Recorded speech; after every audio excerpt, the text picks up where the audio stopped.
Going on, everybody? Welcome to the Behind the Glass Sports Podcast on this losing Tuesday. We appreciate you tuning in, whether you're watching via YouTube or listening later on in the podcast on Spotify, Apple Podcasts, Anchor, Google Podcasts, and the whole nine. We appreciate you tuning in. Brandon Stoll on the other side. I'm Stephen Priest Jr. If you'd like to follow us on Twitter at Brandon_Stoll for Brandon, at Stephen Priest Jr. for myself. Huge game last night for the Denver Nuggets. It was actually a really good game for really all of it.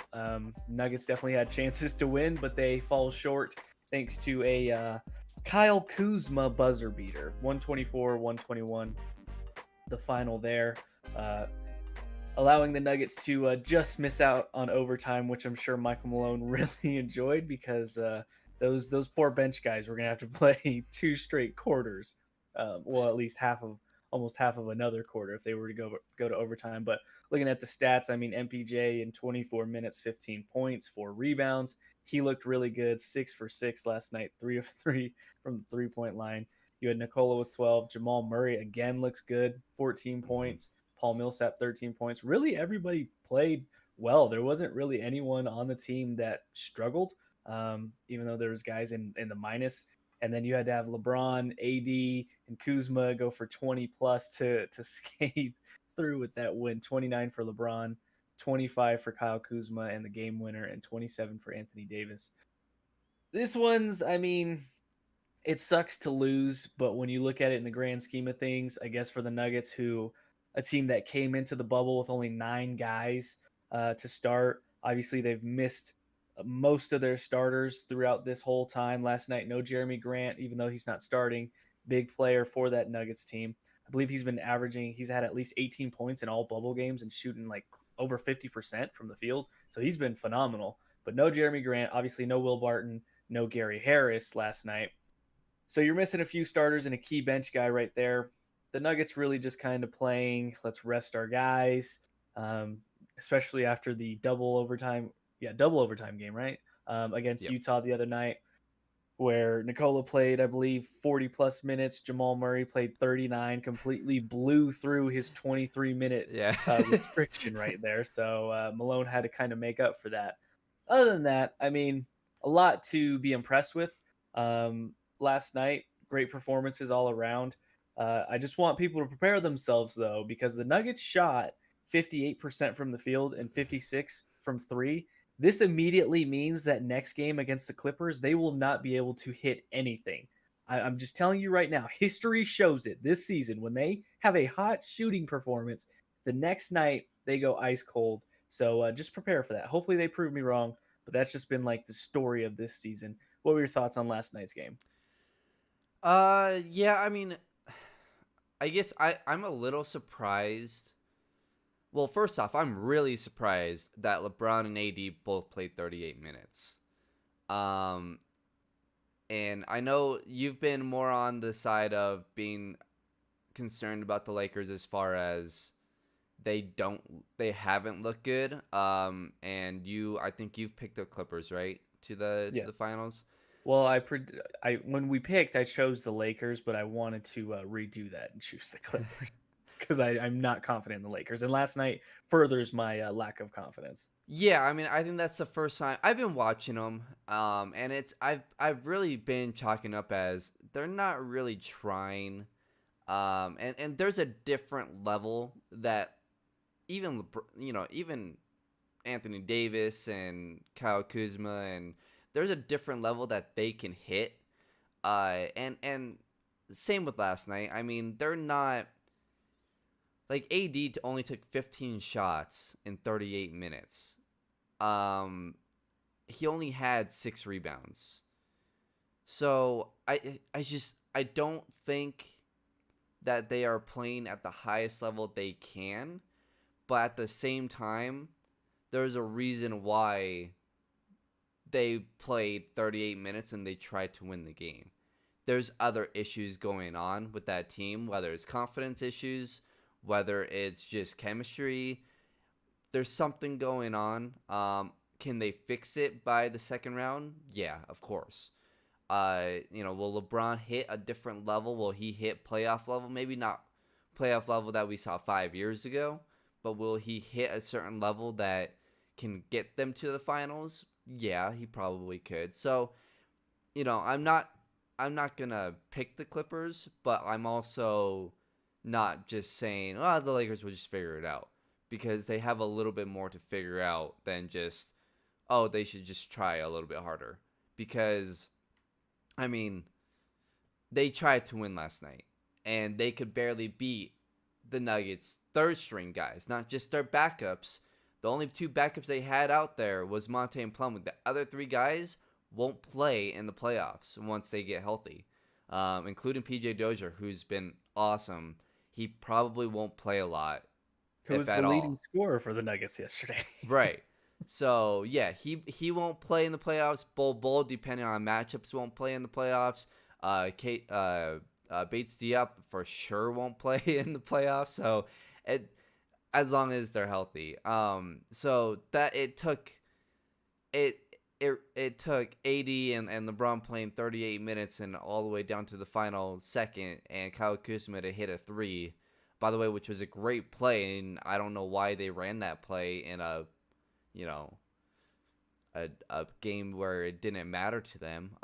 They probably should have held on to that play, but it took all of that to beat the Nuggets, third string players. So that's concerning if you're a Lakers fan. But other than that, I mean, for the Nuggets, this does give them confidence that, hey, we could hang with these guys. We can make things interesting. Whether we fall to the 4 or stay at 3, it doesn't matter who we have in that second round. We have the confidence to at least stick with them and make it interesting. So the obviously the big thing is Michael Porter.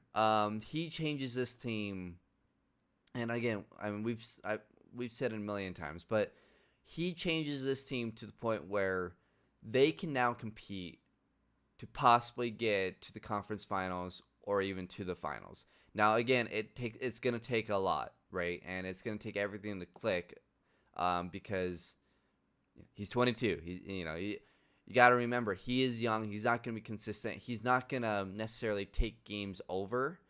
What he is going to do, though, is he's going to give the Nuggets an opportunity for Jokic and Murray to take the game over late in games.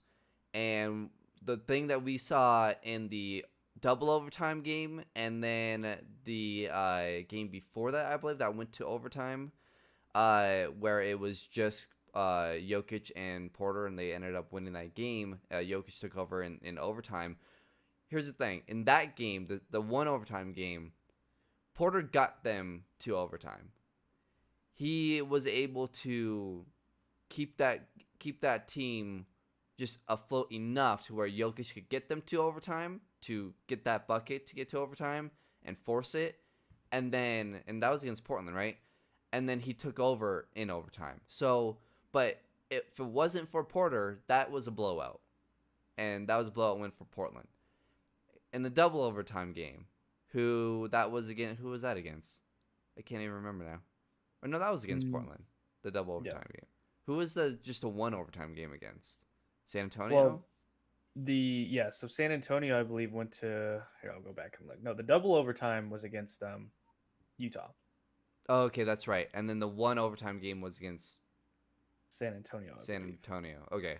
Either way, if it wasn't for MPJ, they wouldn't have even gotten to overtime in those games. So that's where he... because we've talked about it a lot with the Nuggets, where they go in these stretches where they just can't score. They'll go through a 3, 4, 5 minute stretch where Oklahoma City was the overtime game. Sorry. Okay. Where they can't just get a bucket, and no one is out there being aggressive, especially when the bench comes in, and especially when Jamal is out. Usually is when it happens, where no one can really get a bucket, because really, even when Barton and Gary are playing and are healthy, you really only have two guys that can completely by themselves create their own shot, and even then, one of them can be out of control doing so, and the other isn't consistent. At least hadn't been. So that creates a massive issue for the Nuggets. Well, now you have a guy who's 6'10", who can score in every way possible, and can also have the length to defend a little bit. And he can, he can shoot from anywhere, and he's been consistent. So you add that type of guy to this team, that's exactly what they were missing. When it comes to being, coming down the stretch, late game stuff, we're not gonna see really too much from Porter because he is 22. That's something that he's gonna have to kind of figure out over the next couple of years to learn how to take games over by himself. But here's the thing, he doesn't need to, because when it comes down to the last 5 or 2 minutes of the game, Nikola Jokic and Jamal Murray have it figured out. I mean, Jamal Murray, that turnaround, him in the post, and the weight that he has gained, the muscle that he has gained, he is going to be very, very hard to stop when it comes down to the last couple minutes of games. Those turnaround jumpers, again, he is the best, at least on this team right now. Porter will eventually, but as far as right now, Jamal is the best tough shot maker. And, obviously Jokic, that's the somber shuffle, whatever you want to, throw at a team. When Porter is out there and when Jamal is out there, you can't double him. And if you do, well, then you're screwed. So it's just this team has it figured out. When they are healthy and they get Gary's defense back, because, again, Craig got crushed by Dion Waiters. You need Gary back. You can use Will coming off the bench to score a little bit. But when they're healthy, this team has a shot. They have a shot. I wouldn't pick them, but they have a shot to surprise people. I liked how Reggie Miller put it last night on the broadcast. He kept saying over and over, this team, when they get healthy, is the X factor. Mm-hmm. I don't think he was saying the X factor to win a championship, but the X factor to where if a team like the Lakers or the Clippers don't take them seriously, they could come in and push them to a 7-game series or knock them off. Yeah. And, I think a lot of people, and Nuggets fans included, well, especially myself, I can say that, don't really take the Nuggets seriously in that aspect. But Michael Porter Jr. has changed everything. Yeah. Literally everything about this team. Well, another thing is Bol, because what did we talk about the Lakers? We don't want to play the Lakers because of their size. Mm-hmm. Well, all of a sudden, you put Bol in there, Plumlee, Porter, Jokic, you have 4 7-footers, essentially, right? I mean, Porter's just under 7 feet.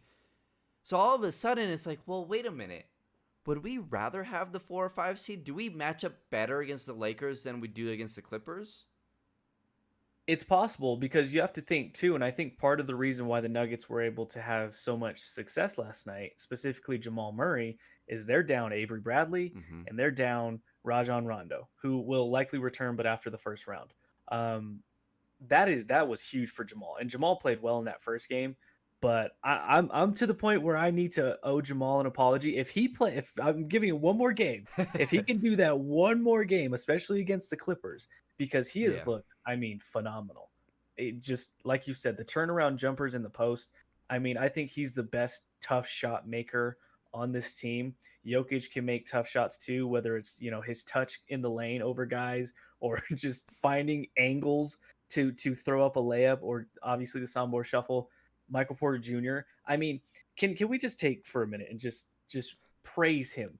His first shot of the night, okay, was on the wing on the right-hand side, 3-pointer. His hands weren't even up. He's not even in shooting position. His hands are at his side, and the ball just gets swung to him with like 5 seconds on the clock, and he's like, sure, and just jacks that thing in LeBron's face, and it nets it. And I was like, oh God. Oh, okay. Wow. That's surprising. And then he comes down the court, and I'm like, oh, what is he doing? Stop, pop, 3. And I was like, oh God, we have that now. We have a guy that can do that now. He, like I say, he changes everything about this team. And Bol does too. If he's, I I don't know how you can keep him off the floor if you're Michael Malone as well. If he can bring you He's 8 making it to impossible. 15, He, yeah, if he can bring you 8 to 15 points and he had 5 rebounds, 2 assists, 1 block last night in 21 minutes, I mean, but maybe he who does do need you to get take minutes. out though? Because here's the thing: Mason played great. Monte played great. Dozier is ahead of Bol because Dozier played amazing. I You don't got know. Will and you got Gary. I don't know. This I team that's why I'm saying. has so much depth and how Malone has a tough job, and in ways I feel bad for Malone because no matter He has what too he much talent. does, yeah, no matter what he does, he's gonna get criticized, especially when they lose, because certain guys won't play.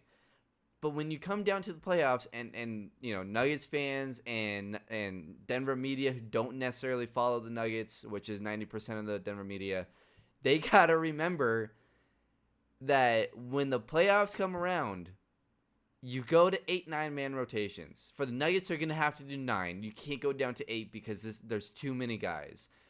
So against, which is likely the matchup against Utah, who do you want out there? Who are the 4 guys coming off the bench, as long as you're healthy, that you want out there? Do you Well, need Torrey Craig? here's the starting 5. Okay, it's gonna be Jamal. It's gonna be Gary. It has to be Michael Porter Jr. There's no way Yes. Will has lost his job, and I think Will knows that. I think that's why he tweeted that. Will's lost his job, and if Yeah. Malone starts Will Barton in the playoffs, I'm rioting. I'm going to Tim Connolly's office like SpongeBob, and I'm writing, Tim Connolly is in there. I'm sh- Michael Malone I'm is sure Connolly unfair. will take a trip to Oh Malone, yeah. Oh yeah. Malone's room, and So talk to him. it Yeah. has to be Jamal. It has to be Gary because you need that perimeter defense. It has to Yeah. be Michael Porter, and obviously it's going to be, Nikola Jokic. And whether you want to put in Paul Millsap or Jeremy Grant, I'm fine with either or starting. I think that could go matchup based as well. But if I had to choose, I'll probably Yeah. say Jeremy Paul just Grant because didn't play defense. in this game. Exactly. I mean, I That's just that's what I'm saying. This team is so deep, and then when you get to the bench, okay, so say it's Paul, right? Okay, so it's Jamal, it's Gary, it's MPJ, it's Nicola, and it's Paul, right? There's your 5. right. Well, Jeremy Grant's gonna play. Yeah. Mason Plumlee's gonna play. So now Yeah. you're at 7. Okay, Will Monte's gonna Barton's gonna play. play. So Monte and Will. So now you're at 9. So boom, that's 9 That's your right there. 9. That But I that think takes out Torrey Craig, who's been starting. That takes out PJ Dozier, who's been amazing. phenomenal. Yep. Bol. And Bol. Those are 3 guys. Those are the main 3 guys that won't be getting minutes that really should. But here's the thing, and I get when the playoffs come around, this has been the habit. Do you break the shorten your mold? rotation. If you have guys that can be dangerous, and you have multiple guys, why not? Why not? And I'm not saying play Bol 25 minutes in the playoffs. I'm not saying play PJ Dozier 25 minutes. But if these guys can come in and produce and bring a different element to your team that you're not getting, or if Monte is struggling on a given night, or Will Barton struggling, why not give Bol 10 minutes? Why not give PJ Dozier? I get that's the way Yeah. it's been done, but you know what? The way it's always been done doesn't always work for teams. And if you're the Nuggets and you're a legitimate 12 deep, or maybe more, why not get I mean, they have so many options. It's ridiculous. And Reggie Miller harped on that last night as well. This team they're also young, but they have Yeah. so much talent just flopping out there. And they're all just a bunch of Bambis running around. Yeah, they don't know You how have to play yet. MPJ. Exactly. You have MPJ who's just chucking up threes in LeBron's face. Sure, why not take this? You have Bol who's taking fadeaway jump shots at 7'2". God only knows why he's doing that. He can just shoot over everybody. But I mean, he's taking fadeaway jumpers. You have PJ Dozier leading the team in scoring last night. Now, obviously, the other guys didn't play more than 26 minutes. But I mean, he's hitting tough shots. He's making things happen. He's creating. I mean, listen, I get it. That's the mold of the NBA playoffs is shorten your rotations. But I'm just saying, if you have guys, 8 to 12 deep that can make an impact in short spurts, why not? Keep Nicola fresh. You don't have to play him 39 to 45 unless you need to, obviously. The guys that must play those minutes is Jamal, is MPJ, and it's Nicola. Yeah. Those are the 3. Right. Everything You around don't them, need to play shuffle them. Millsap 35 minutes. You don't need to No, play Gary no. 35 minutes. I think Gary in certain matchups might, just defensively. I'm gonna be really interested to see how well he can shoot. I hope over this, I'm not expecting anything from Gary offensively. I'm just not. At uh, this point, when we swing it to Gary, just swing it away. Just go just set a screen. swing it to MPJ. Yeah, That is the new. just go swing it. you don't You shoot. are If that now guy's in the you're corner, give it now to him. you designated to Mason Plumlee role. When that ball swings to you, you swing it away and you pick. That's what you're doing. Unless Plumlee gets it with 6 seconds, then he's like, "This is my time, baby." And that happened a couple times last night. I was like, "Here we go." He's shooting that thing. Sure enough. I don't know if you follow MPJ on Instagram, I do. but he tweeted out a picture of him, LeBron guarding him. He said, "Learn to keep getting better," and then he's got LeBron's respect, man. LeBron doesn't comment on anyone's post. Like, oh, LeBron commented on it? LeBron commented, he said, "Every single day, do just that. Don't settle for nothing less of greatness for yourself." Well, I'll say this, okay? And he also liked it. LeBron wasn't guarding MPJ earlier in that game, but when MPJ started to get going, LeBron was like, "Okay, let me take this one." And there was a possession too where it got swung to MPJ, and you could tell LeBron was like, "I'm gonna expend some energy on this one," and he chopped and got in him, and MPJ was like, "Okay, I'm gonna swing this back to the corner." Yeah. He wasn't ready for that, right? And that's the next step for Right. Michael is to take that. But at the same time, I believe that he can accept that in a game and be like, "Okay, you want to play physical? I'll still get my shot off and knock it in your face." Yeah, and again, he's 22, so that's the part of the game. Jamal and Jokic, they're taking those on, right? I mean, and Jamal's really always had that. Jamal's really had that mentality of, when he almost had 50 and he took that shot at the very end. Remember that was against Kyrie. He loves playing against, and those were always the games where you can expect him to step up and play well. Was against guys like Kyrie, Russell Westbrook, Lillard, all of those guys. Steph is one of his favorite players. So all of those guys he would step up against because he was excited to play those guys, and he has that mentality of, I'm gonna take this game over, and that next part of him was to be consistent and not just have that mentality against those guys, but against anyone. Doesn't matter who you're playing. It could be, Dion Waiters. It doesn't matter. You have to have that mentality every game. And I think right now, and I think with the bubble, and with how this is more of a sprint right now, I think that mentality is in it every game. When we get back to an 82 game season where you're playing over the course of 6-7 months, you're not gonna get that from Jamal every night. He may still average over 20 a game next season because I think he's gonna hit that level a little bit more often, but there's gonna be games where he only puts up 14 or 15 because he doesn't feel like he needs to, and I'm sure he won't need to because you got MPJ over there too. But he's hit a different level. And especially in the bubble, I think that's helped him.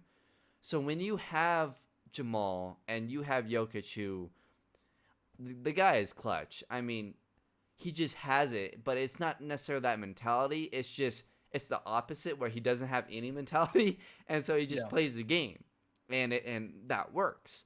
So when you have those two, MPJ can take his time, and now, when it comes down to winning the championship, he's going to have to be that guy.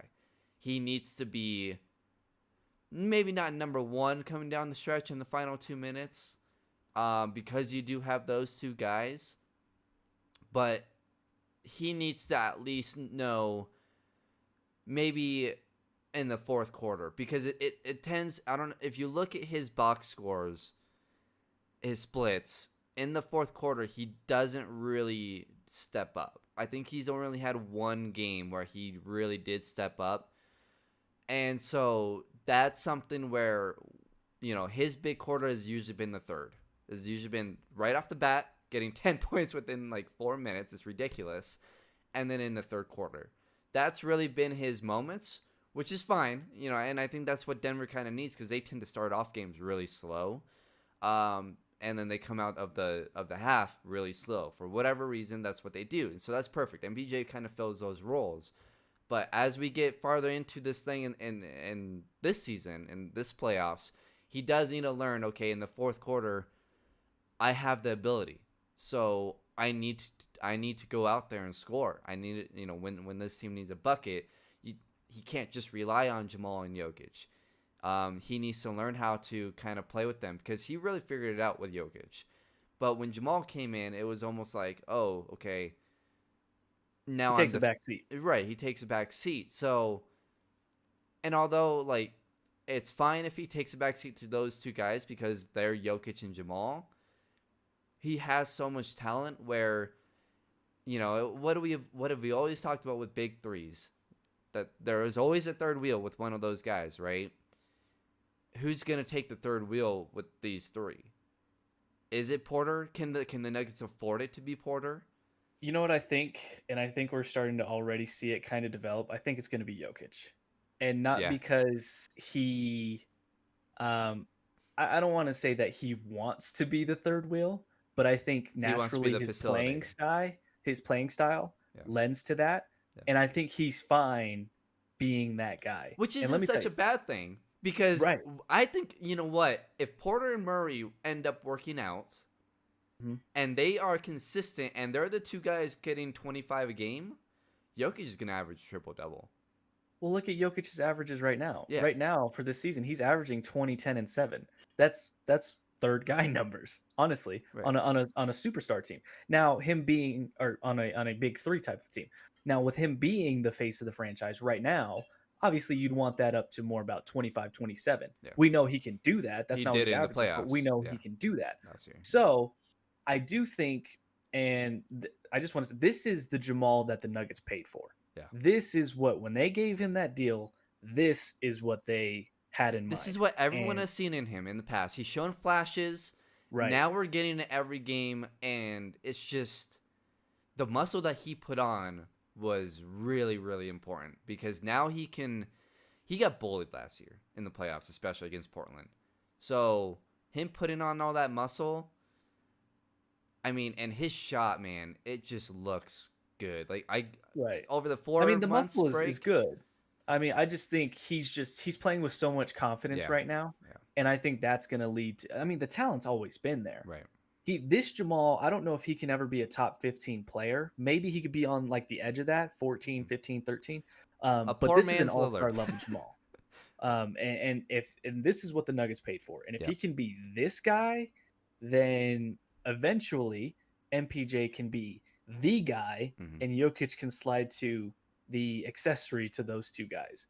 And I'm just telling you. I mean, if Jokic is your third best player, knowing that he's a two-time center and like an all All-NBA, yeah. all NBA guy. I was gonna say all pro, all NBA guy. I mean, and arguably gonna go down as one of the best centers ever if he stays on this trajectory, which I don't see why he won't. I mean, this could be OKC level big three. I think it'll be a step under because I don't know if all these guys are capable of winning an MVP. I don't know if Jamal can be an MVP caliber player like Russ and Harden are. MPJ definitely can. Jokic has been in the MVP conversation. So you have two. So it could be a step under that. But man, I mean, kudos to the Nuggets front office. I mean, just their ability to find not only first round guys. I mean, they got lucky. Let's be honest. They got lucky with Bull and MPJ falling, and they chose those guys. But finding Jamal Murray, getting him, you didn't really have to find Jamal Murray. He was a lottery. You know, we wanted Buddy Hield, right? How happy are we to have Jamal right now? I love Buddy Hield, but man, Jamal might have a higher ceiling than me. Yeah. Jamal has a higher ceiling for sure. I don't know. I mean, I love Buddy's still a good player. Buddy's Okay, still I'd good. still take Buddy on my team. But Jamal has a higher ceiling. And then Nikola Jokic in the second round. You get a Gary Harris. I mean, granted his struggles aren't great, but he's an all NBA caliber defensive player. Mhm. So I mean, you look at PJ Dozier, Monte Morris. I mean, they find these diamonds in the rough, Right. and that's why we're sitting at 10 to 12 deep right now. So, but I think back to your original point of, MPJ, he needs to learn how to kind of establish himself late in games and say, I can score too. I think for right now, I'm fine with him being that guy that sits back and watches, but he's ready on the wing. Mhm. So if that two-man game's not working, when they swing it to him, I have confidence he can knock that down Right. in somebody's face, or he can pump and get to the basket and get a foul call. for right now, I'm fine with just a two-man game because it's just so it's just poetry in motion. Those guys' chemistry, Jokic and Jamal, is just on another level, and it's funny because too. Once the game gets on the line, Jokic says, "Move, everyone, move," Come and he here, tells Jamal. Jamal, "Let's go, Right. okay, let's go, let's hurry this Yeah. up, let's go."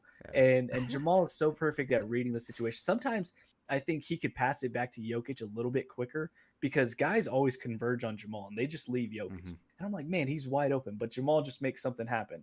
And he's got a little Steve Nash in his game now. Have you noticed that? Like he keeps his dribble alive, and he's dribbling around, especially Yeah, last night. yeah. He Little kept it alive Steve so Nash, well last night. CP3, like his awareness around him when he's dribbling Hmm. the ball, he understand. He's grown up a lot, Yeah, and it's bizarre because when the break happened, we had all these concerns, and 99% of it was on Jamal, and I feel like instead of 4 months, he went in some weird time machine and came out 4 years later. To where yeah. he's acting like he's 20, he's playing like he's 26, 27 now. Um, it's weird because this is the Jamal that I was telling people to wait on for another 2 years, maybe next year. And he essentially got that off season, and so did Porter. So that's why we're seeing these guys all of a sudden kind of just take another step because they did essentially have that off season. But man, Jamal grew up, and I don't know if it's just being in the bubble, being around guys is helping. And we'll see when things get back to normal, whether he stays at this or maybe he takes a step back. But right now in the bubble, I think being around all of these guys helps him. And when it's all about basketball, I think just Jamal can turn on that mentality of it's all about basketball. He's not, he could be missing family, but it doesn't feel like it, right? Whereas Right. some guys it does. And I think the Lakers have, for the most part too, I've been one of those teams that have kind of felt that too. Where like I think they're just struggling to being in the bubble, and they're not. They were the 1 seed before all this, and so now, they had things figured out, and I think they've been affected by the bubble, a lot, at least a lot more than other teams. Whereas the Nuggets, because they're so young, I think it really has helped them, because now there's not all this, oh, I'm young, 23, 24, going out to the club, and Taking away the distractions. it's to an taking away extent. all those distractions that, Yeah. 22-year-old kids that get distracted by, right? Especially when you have money. So that has really kind of accelerated their growth. But one thing I am worried about, if they do surprise people, let's say hypothetically, they win this thing, and all of a sudden, Porter is a superstar, Jamal is a superstar. I'm not really worried about Jokic because Jokic is pretty grounded, and he has his life, with his horses. He's fine. Yeah, we But just got to worry about him eating. That's all right, we got to worry about. right. The two, Porter and Jamal, let's say they do win it. You have a 22-year-old kid who is now a superstar and on the map throughout the whole country, and Jamal, who's 24, and these guys are at the top. How do they handle that coming out of the bubble? And Yep. so that's where I'm a little concerned. And even if they don't win a championship, if they play the Clippers tough in a 7-game series, all of a sudden you're stars. Maybe not superstars, but you're stars. And the whole league is probably going to be picking you next year as that sexy pick to get to the finals, right? Yep. Even right now, they could lose in the first round. It doesn't matter. 80% of national media is already picking this team next year. So how do you handle that? How do you handle that next year when you get out of the bubble? So that's the one thing that I am concerned about with this group, because they are so young. And Bol Bol also, he's only 20. So that's until then, obviously you focus on trying to win a championship in the bubble, but it's just that is the concern for me. Yeah, and I think it's a valid concern. And back to your point about Jamal, how he's kind of, I think what really helped him is he didn't go anywhere once the quarantine Yeah. started. He stayed here and he got work. Now, even though they said the facility was closed, I think it was open to Jokic and Jamal whenever they wanted to come in because they both stayed.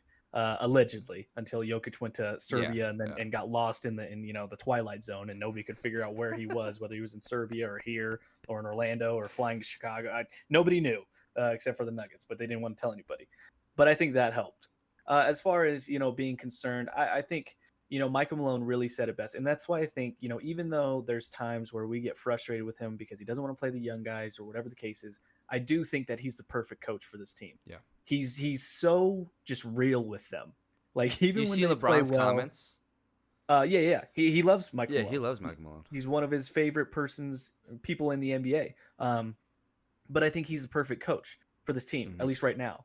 That could change, but right now he keeps them grounded and he keeps them real. He'll praise them, but he'll also say, "Yeah, you played well, but hey, Michael, you could also defend a little bit." It's almost like Vic Fangio with Von Miller. I know Von's great, but Von, I just don't think you're giving enough effort. And you're like, wow, that's Von Miller. He's a Super Bowl MVP. Like he's going to be a Hall of Famer. And he's like, Von, you could be better. It's like, how can I be better? I'm a Hall of Famer. You could be better. Michael Malone is a perfect guy for this team because he keeps them grounded. I wouldn't be so worried about this team if he wasn't here. I'd be way more worried. I'll put it that way, because even coming off of last year's playoff bounce, he came into this year and he was like, listen, we haven't done squat yet, so they better not come in. And I think that was part of the reason, even though he said it. I think the Nuggets came into this season feeling a little bit entitled. They felt like we belong here. We've earned this, when that's not how the NBA goes. I mean, look at the OKC Thunder when they were coming up and they got bounced by the Lakers and they had to go through the levels of this thing before they were able to get there, and they still didn't even win with 3 MVPs in their future. Same with Golden State, lost in the second round to San Antonio twice. Exactly. So I think if Malone wasn't here, I'd be more concerned. But I think he'll keep these guys grounded. Now, at the end of the day, too, it's all about these guys and how they handle success. I think they have found players that just really love basketball. I think Jamal is really just about basketball. Yeah. I think MPJ, for the most part, is really about basketball. I don't see him being this flamboyant, I want what's on the outside of what basketball can give me type of player. Now, that could change, with success. Success sometimes changes people for the worse. So we'll see. But I think for right now, we can just enjoy and just bask in how great this young team is and just their potential, man. Every time I watch this team and I just see MPJ running around out there doing what he's doing, and then you see Nikola doing what he's doing, and then Jamal is playing at an otherworldly level, and then you have Bol just come in the game at 7-2 and just look so. They have such a hodgepodge of just weird players. They're just like, what? Huh? What? And they make it work. And I think you're right. I think you're spot on. Next year, this will probably be the sexy pick to maybe not win it, because we have to remember too, Golden State's gonna be back too. Like, a lot of people are forgetting that Steph and Clay are still there. Okay, they're still the best shooting backcourt in the league. The West is gonna be loaded next year again. Crazy enough, the West might have 4 legit championship teams. Yeah, I mean the Lakers. I mean, as long as LeBron's playing on whatever team, that's a team you have to consider. Lakers, Clippers, Nuggets, and Golden State. That's Golden 4 State? Legit NBA Finals possible teams. I mean, Dallas. We don't know what Dallas is going to do in the offseason. Yeah, we'll see what Dallas does in the offseason. You can't leave out Houston with as good as James Harden is. I mean, literally, you can see not every team in the West, but Denver transfer the teams to the that we East? named. You can see all those teams. I can see the Lakers being in the championship next year, the Clippers. I could see Houston. I could see Dallas. As oddly as it sounds, I might cry saying this, I could see the Nuggets being in a finals with this team, another year in development.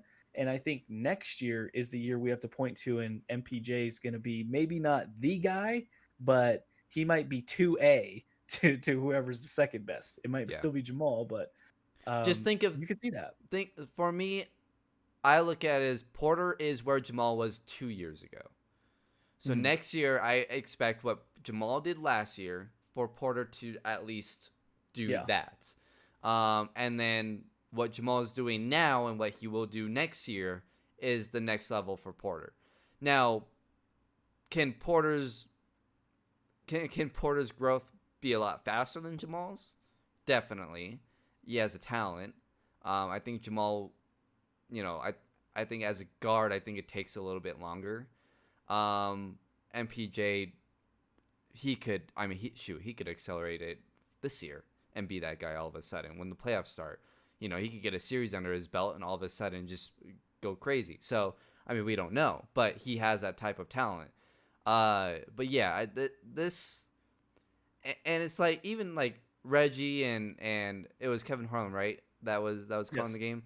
They would just laugh. They didn't know what to say. Yeah. MPJ knocked down the first three, and then he knocks down another, and then he the pull up in transition, and they just laughed. Bol hits a three, and they're just like, don't know what to say, man. It looks effortless for those guys, especially MPJ. Whenever he's playing offense, it doesn't look like he's trying hard. It just looks so easy to him, and it is. Just this team, it's hard to not get so excited to where it's like they can get there now, like they can win it now, because in a way they can. Like if they were to win it and win the finals this year in the bubble, I wouldn't be shocked. I'd be slightly surprised, but I wouldn't be shocked anymore because they have the pieces. The pieces are too young and they're not ready. Yeah.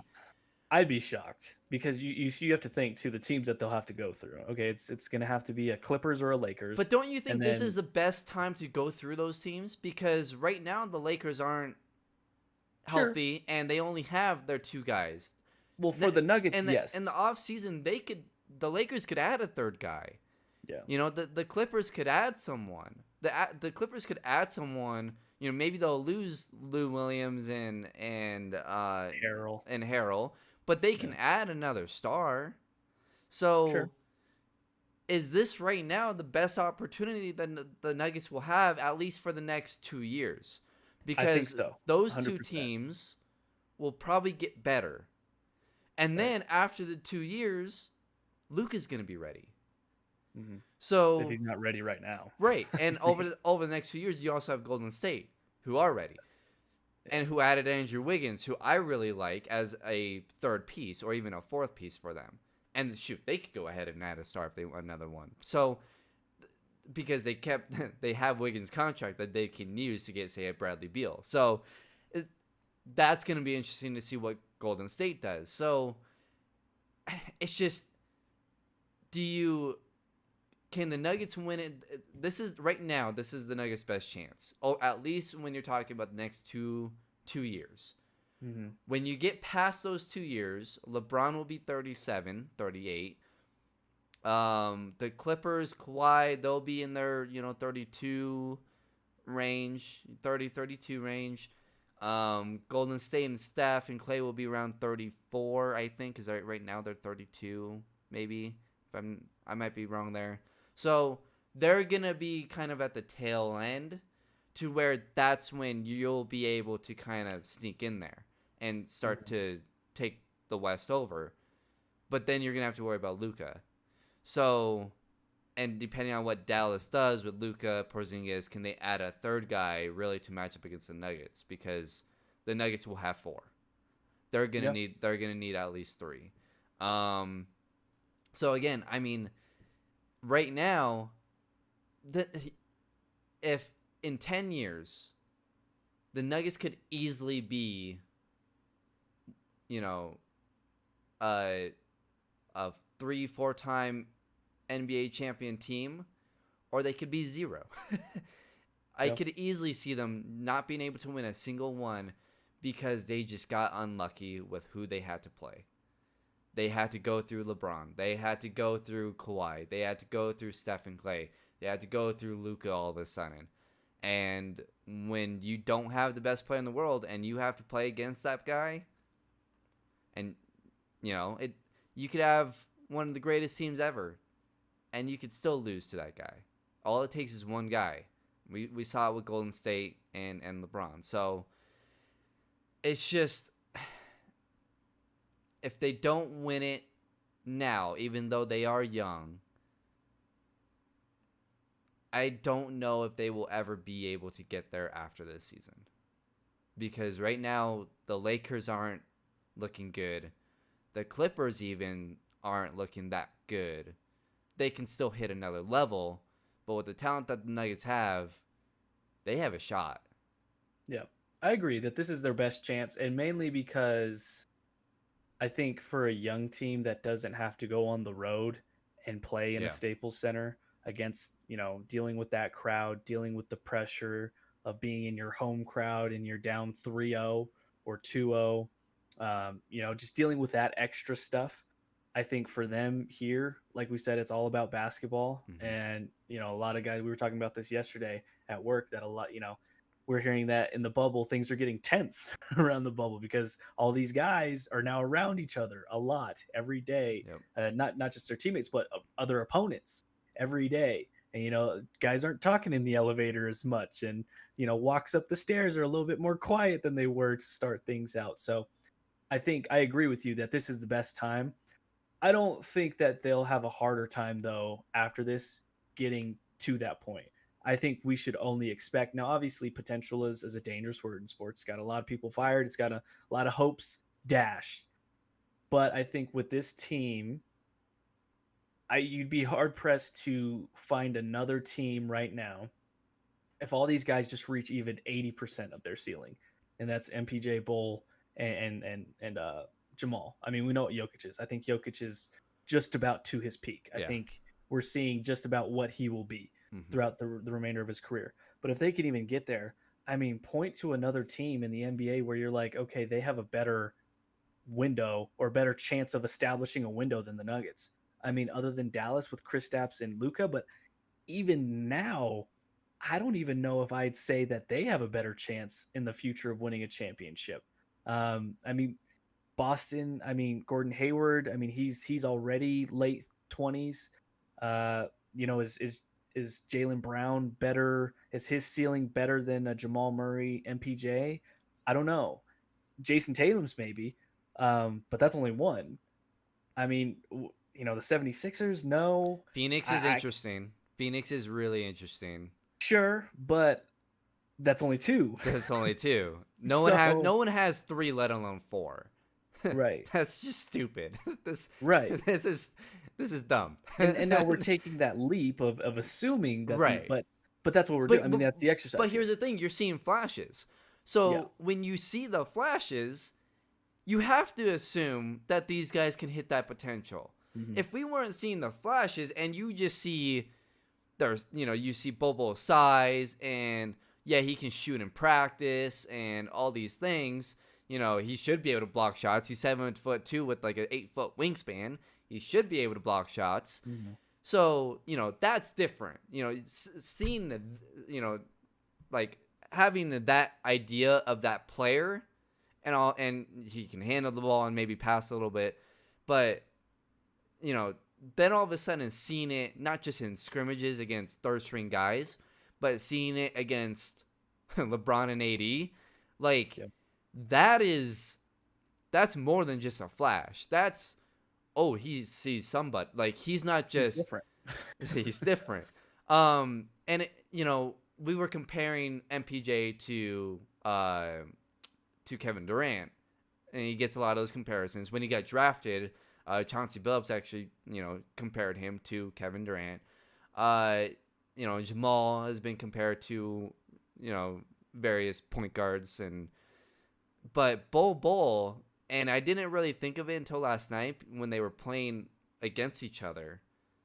But Anthony Davis, if he can get up to maybe 60% of what Anthony Davis is, you essentially have a poor man's Damian Lillard, a poor man's Kevin Durant, a poor man's Anthony Davis, and then Jokic, who you can't compare to anybody because we've never seen the closest the way he runs the offense is LeBron.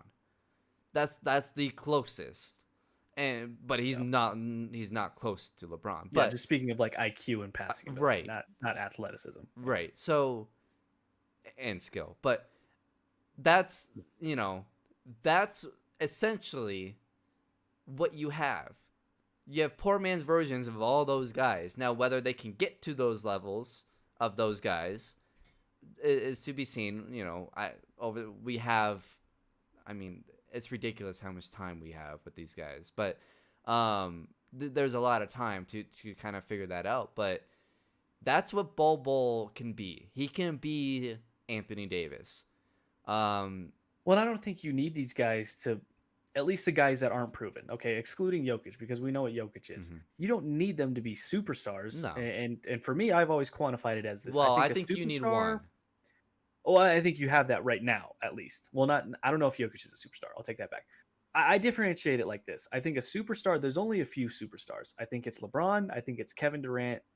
I think you could throw Kawhi in there. I think Yeah. there's just three of those guys. There's only three. Those guys are the crop. And then you have the stars, who are your, Damian Lillard's, Anthony Paul Davis. George, Anthony Davis, Chris and Middleton. then you have your your all-star level players, which Paul could George. be Chris Middletons and those type of guys. I think the Nuggets have one star, which is Nikola Jokic. I think they have the potential of having, at the bare minimum, another star, if not a borderline superstar in MPJ. Mhm. I think you need at least two stars, or a superstar and a star. You need at least two of those guys, whichever category. And then you need a guy that's a borderline star, or at the bare minimum an all-star type of guy, to have that type of three-star level, like Golden State level type of thing. Mhm. I think Jamal can be that guy. I think he could be, at the bare minimum, all-star with his talent, with his ceiling, if not a star, a lower level star. That's three. At that point, you don't even need Bol to be a superstar. Just be or a good role player. Exactly. If he could be that, or if he could be an all-star level, oh my God, there you go. There's the next type of team. Now, obviously, we're taking huge leaps here. It's a lot of what ifs. But here's the thing: they have the potential to do what Golden Right. State did without having to get KD in free agency. Yeah, They, exactly. they already have those four guys. Yeah. By if drafting. you're a mid-market or small market team, this is how you win an NBA championship. This is what OKC did, and the Denver Nuggets essentially have hit the lottery 4 times. At least that's what it's looking like. With Jokic finding him in the second round, MPJ falling, Bol falling, and then you got Jamal Murray. I can't give enough credit to the front office and what they've been able to do. I thought when Masai Ujiri left, I was like, man, we're in trouble. Tim Connolly wasn't proven, came from Washington, where he was, I think, just like a lower level scout type of guy, came up from videotaping practices. I was like, I don't know what we can expect from this guy. We went through the Brian Shaw years with him, and I was like, I don't know. Then he just slowly develops his team and drafts, and now it just seems like they're finding gem after gem after gem. I mean, it is the complete opposite from the Denver Broncos. I mean, maybe they should teach a seminar, like a TED Talk, to John Elway and co. How to find gems in the draft, because the Nuggets, I mean, find a better team that's drafted better than them. I mean, it's hard to find. So I think this team, their window is just starting to open. I think there's a lot of flashes, like you said. There's potential. There's a crack. They can force it open now if they wanted to. I think what it if is. you ask national media, and if you ask Denver, probably not Denver media, and Denver fans especially, because they'll give you the goober answer and blue and yellow glasses on. If this team doesn't win at one championship, I'm not gonna say at least, because that implies more. If they don't win one championship with this core, then it's a massive failure, because they have that potential just right now, without even these guys reaching their ceiling. They have that potential right now to at least get one championship, and I think that would be a massive failure if they don't. They have the potential to be the next dynasty, the next mini one, like Golden State had. They have the potential to be San Antonio. I mean, San Antonio was that team for 20 years. And almost 20. I would say, I mean, the last few have they've fallen off since Duncan's retired, but that's another small market team that just won the lottery with 3 Hall of Famers that they drafted and groomed. Right. And then they got Kawhi. And they also had David Robinson throughout all that too. Right. So and then they had just exceptional role players come through. The Bruce Bowens, Robert Big Horry. Shot Bob, all this stuff. I mean, and then you have a Hall of Fame coach in Greg Popovich, which helps too. I don't know if Michael Malone could be that, but you Hey, know what? He's respected in a lot of circles. Greg Popovich loves Malone. Yep. Guess what? The And so best does player in the LeBron. world loves So Malone. So it's that's I mean that you have the recipe. Now, I mean, you need 3 of the guys to work out, 3 of the 4. You need it 75%. And here's the thing too. We haven't even talked about PJ Dozier, who's really interesting. Gary Harris, he's a great defender. He is literally their key. If they want to beat the Clippers, they need Gary. They can't beat the Clippers without Gary Harris. I think they need both Gary and Torrey. And Torrey last Yeah. night made plays that championship teams need. Yeah. He Reggie when the Miller Nuggets said turned it. over, yeah, he's the junkyard dog. He's Dante Jones. He's Draymond. He's Rodman. he's He's that that type guy. of level Yeah. guy They where have he just makes those plays. They have the recipe. They have all the guys that they need. When you look at championship teams in NBA history, and they have all of the role players, all the little pieces that they need to win, they have it. They're just I'm so afraid that they're going to miss every window because of an unfortunate, just unlucky thing. And right now it's age and youth. I think they're missing 2 things right now. I think they're, even though they have the grinders, I think they're missing the one guy that just is nasty and just has attitude. I think every championship team has that type of guy. There's nobody on this team where you look at and when this team is struggling is just going to put up a fight. Is just going to foul somebody hard just to get the momentum stopped and to get things going. They don't have that guy, which for Golden State that's a Draymond. So they have the junkyard dog and just the attitude guy. The Montrezl Harrell does it for the Clippers. They don't have that guy. They need a Kenyon Martin. That's what they need. A guy who's just nasty, who's going to do the dirty work, but also say, you know what, you're not going to bully me today. Yeah, I'm going to punch back today. I mean, they don't have that. Paul Millsap could, but Paul's a little too. He's too nice. Yeah, he's too nice. He's just, which is not a bad thing. He's just. But he is that leader that can kind of kick them in the ass a little bit. But they need somebody on the court who can just be that guy and just know you just know that you're not going to bully the Nuggets today. They don't have that guy. That's one thing. 2, they don't have consistent enough shooting for me. Even though that they have guys that they can knock down threes, they don't have a JJ Redick. They don't have a Kyle Korver. They don't have these type of guys. Ray. They don't have a guy that when you can throw it out to. Now I have confidence that they can hit threes. Even can Jamal eventually be that guy? Sure, but I don't think he's that now. Yeah, I mean, they just don't have that guy. Big shot Bob, Robert Horry. Yeah, they don't have that type of that. That's 2 things that I'm really concerned with right now, because there's some nasty teams. Do the Lakers do they feel like they can't bully the Nuggets? I'm sure they feel like they can beat the Nuggets, but do they feel like we can push that team around? Can the Clippers? I'm sure the Clippers feel like we could push that team around if we get physical. Who's going to stand up to us and say, no, you're not doing that today. Right. You're not going to fight us. We might be missing shots, but you're not going to, taunt on us. Mm-hmm. You're not going to, Pat Beverly, you're not going to do this to us as we're walking off the court. Damian Lillard is that nasty guy. You're not going to bully the Portland Trailblazers because he's going to say something back to you. I don't know if the Nuggets have that guy right now. Maybe it could be Jamal. Maybe it could be, Will Barton to an extent. I mean, they just don't have that right now. But they have everything else. But those are 2 things that I fear that they're missing right now. But that doesn't mean that can't change. Right. So, it's gonna be interesting. Tomorrow's game against the Clippers will be interesting. Yep. I don't think either team is going to play their starters very much, if at all. I think it'll be one of those where it's like kind of like a chess match where, it's Doc Rivers and Malone trying to get something, but maybe get a sneak peek at something for the second round. But for the most likely, that's going to be the second round matchup. I mean, Houston could catch Denver. There's a scenario where the Clippers could fall to 4. I don't know if you saw that scenario. Yep. There's a scenario which is really interesting. And if that happens, the Nuggets could easily get to the conference finals. They would have to go through Houston or Dallas. But that's very, very possible. So it's going to be interesting these next, 3-4 days that we have this week. Friday's the last seeding game for the Nuggets. Yeah, they as long as they win both, they have a shot at possibly knocking the Clippers down to 4. So Houston needs to win the Clippers. If the Nuggets beat the Clippers, and then I believe the Clippers have, oh gosh, they have who's their last game? I looked at it last night because I was looking this up. Oh no, the Nuggets is their last game. Is that right? So they have just one game. Oh no, they have Oklahoma City. Okay. So if they lose, Friday. which very well is possible because Oklahoma City might need to win that last game, and the Clippers may not care.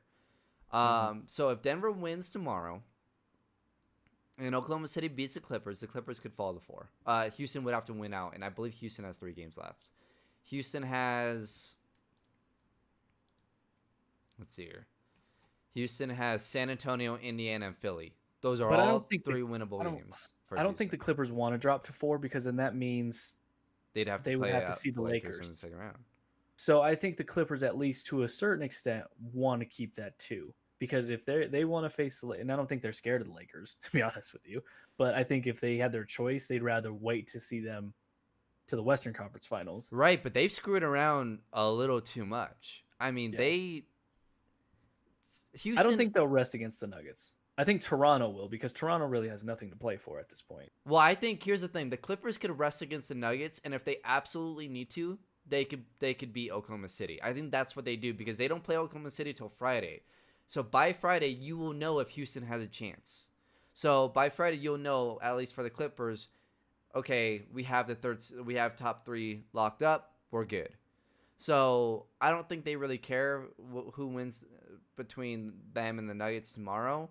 I think it's more of, let's just sit back, wait to see what Houston does. If Houston wins their first 2, okay, we'll beat Oklahoma City. Mm-hmm. But yeah, I mean, will they start Kawhi and Paul George tomorrow? They might. They probably will. Will they play them 30, 35 minutes? No, I don't think so. Neither will the Nuggets play Jokic, Jamal, and Porter 30 plus minutes because right now Denver and the Clippers right now it's like a wait and see. I don't think there's a scenario. I think Denver would have to lose out in order for Houston to catch them. Because Houston right now is a game behind them, but I think Denver owns the tiebreaker. Well, Houston has 3 games left though.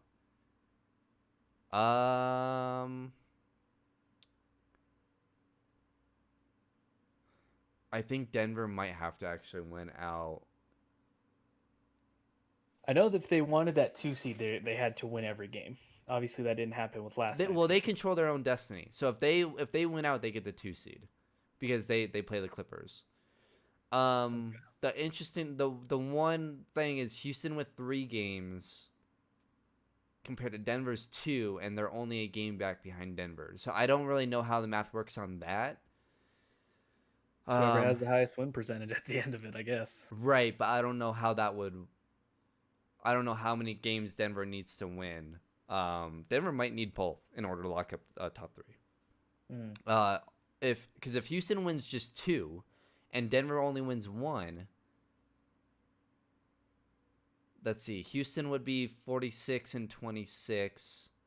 Denver would be 46. Oh, they'd have the same record. I don't know who owns the tiebreaker. I don't know how many times did they play each other. It would go to head-to-head? Yeah, it would go to head-to-head, but I don't know. I think they played each other 3 times this year. Let's see. Did the Nuggets win the series? So the Nuggets beat Houston early. They lost in December. They lost in January. Okay, so they lost the season series. Yeah, they lost the season series, so they do need both. So Denver does need to win both. All Houston has to do is win 2. If the Nuggets only win 1, they drop to 4. Well, that's kind of scary. That makes last night a little bit more. For sure they'll be able to get the. I mean, I say for sure. You never know what can happen, but I think they'll get the Raptors one because the Raptors are securely in that second seat. I don't think there's really anything. You know what? If I'm Denver, you gotta win both. Mhm. It risks the risk is you having to play Dallas. Um, if you win both, you're gonna have to play Dallas, most likely, because I don't. Dallas can still catch Utah. Their only game. Utah has to lose out, which they have San They only have one Antonio. game Yeah, left. they Yep. have to lose to San Dallas has Antonio, 2. and Dallas has to win out. And Dallas has 2 games against Portland. Yeesh. Portland tonight. Yeah. And then Phoenix. Ooh, man, that's a tough schedule for Dallas. So most likely Dallas stays at 7. So if Denver, so here's the thing for Denver, you either win out and have to play Dallas in round 2, or you only win one of them. You risk falling to 4. Today's results are going to be very telling. So if Utah wins today, and if Dallas loses today, All Utah has to do then is win. actually Utah doesn't play. When did they play their last game? Oh, they don't play till Friday. Jeez, what kind of schedule is that? Or Wow. Thursday. So okay, so if Dallas loses tonight, it's over. Dallas has 7. So that's gonna be telling. If Houston wins tonight, they're only half a game behind Denver. So what do? If you're Malone and you're the Nuggets, here's the thing. You played the Lakers tough. Is it really the biggest deal if you fall to 4? You might have to play Oklahoma City at who's 5? Oklahoma City. OKC. Yep. You're probably gonna have to, but you're okay with playing either Oklahoma City or Utah, right? I mean, we talked about that. So I think that's the preferred route. Yeah. at this point, depending on what happens tomorrow night, is it really the biggest deal that you play the Lakers in round 2? No, but I'll throw this at you. And before we close, this is what I wanted to kind of ask you. With the emergence of MPJ, seeing what he can do now, does that kind of lessen your fear of playing the Dallas Mavericks? If there was a situation in which the Nuggets got Dallas, and if they fall, if they stayed at 3, I don't want to play and Luka. I'm still on because here's the thing. I'm still on the fence about it, but with MPJ doing what he's doing, I think that lessens that fear a little bit. A little bit, not a lot. Yes, and you're also playing Luka, who will be in his first playoffs. But here's the thing. The matchup is not just Luka. They have size, which will bother Denver. Denver will have to play Bol, and I don't know if Malone's gonna do that. And Malone and Bol could easily get bullied. By Boban. By Boban. So that's scary. And the one thing that scares me the most though about Dallas, man, they're shooting. Mhm. They have so many shooters. They got Hardaway, they got Seth, they got Luka, Porzingis can shoot. They got so many shooters on that team. That scares the crap out of me. Not to mention Luka and the other night what he did and that stat line, my God. I don't want anything to do with Luka. So honestly, at this point, I fall to 4. Or at least put in Houston's hands.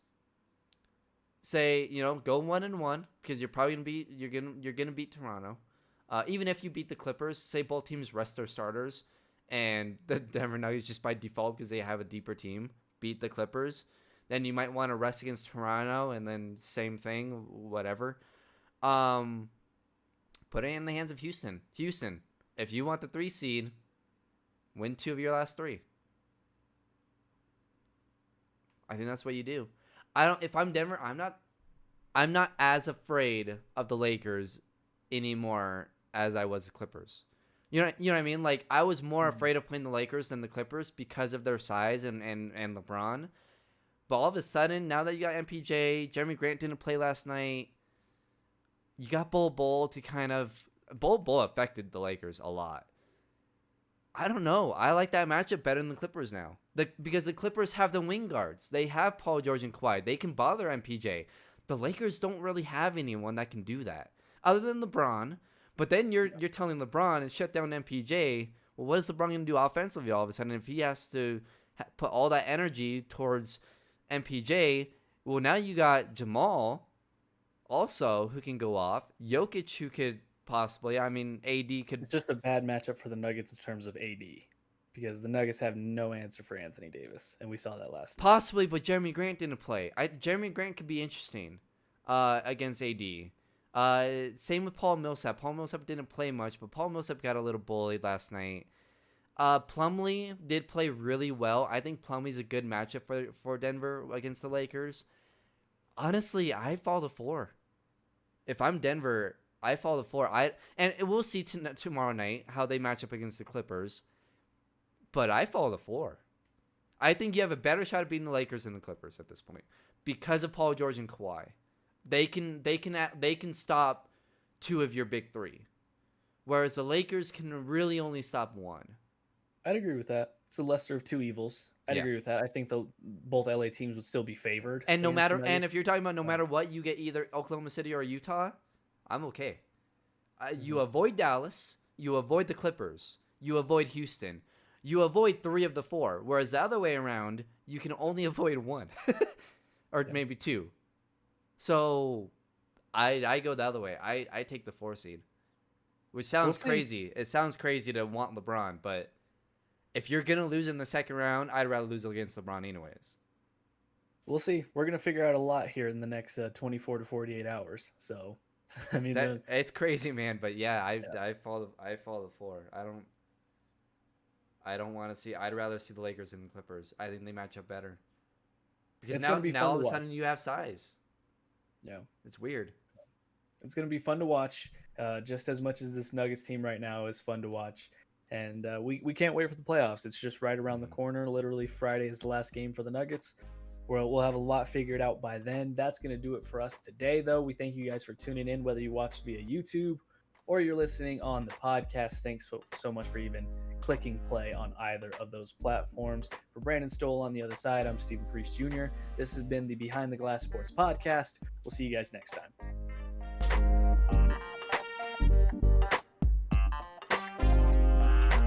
We'll put this up after work and I'll